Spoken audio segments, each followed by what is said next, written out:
జయతు జయతు మంత్రం జన్మ సాఫల్య మంత్రం జనన మరణచ్ఛేద క్లేశ విచ్ఛేద మంత్రం సకల నిగమ మంత్రం సర్వశాస్త్రైక మంత్రం రఘుపతి నిజ మంత్రం రామరామేతి మంత్రం.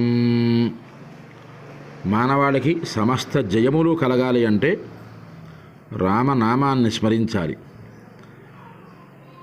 మానవ ఉపాధిలో ఉండేటటువంటి ప్రతి ఒక్కరికి కూడా ఇది ప్రత్యేకంగా చెప్పవలసినటువంటి మంత్రము, శ్లోకము ఇది. జనన మరణ ఛేద క్లేశ విచ్ఛేద మంత్రం. జననం తీసుకున్న దగ్గర నుంచి మరణం అయినంత వరకు కూడా మనకు ఉండేటటువంటి క్లేశములు, పాపములు కానీ, మనం చేసినటువంటి నడవడికలో జరిగినటువంటి తప్పిదములు కానీ, తద్వారా వచ్చినటువంటి ఇబ్బందులు కానీ, కష్టాలు, నష్టాలు, దుఃఖాలు ఇవన్నీ కూడా విచ్ఛేదన చేసేటటువంటి మంత్రం రామతారక మంత్రం.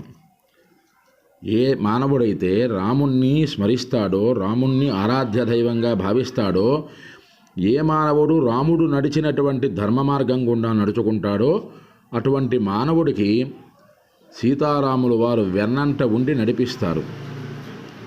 మాతో రామో మత్పితారామో అన్నట్టుగా రాముడే సర్వకాల సర్వావస్థల యందు మానవాళికి దిక్సూచిగా, తండ్రి దగ్గర తనయుడుగా, భార్య దగ్గర భర్తగా, అన్నదమ్ముడి దగ్గర అన్నదమ్ముడుగా మానవాళికి ఏ మార్గం గుండా నడవాలో నడిచి చూపించేటటువంటి మహాపురుషుడు రాముడు.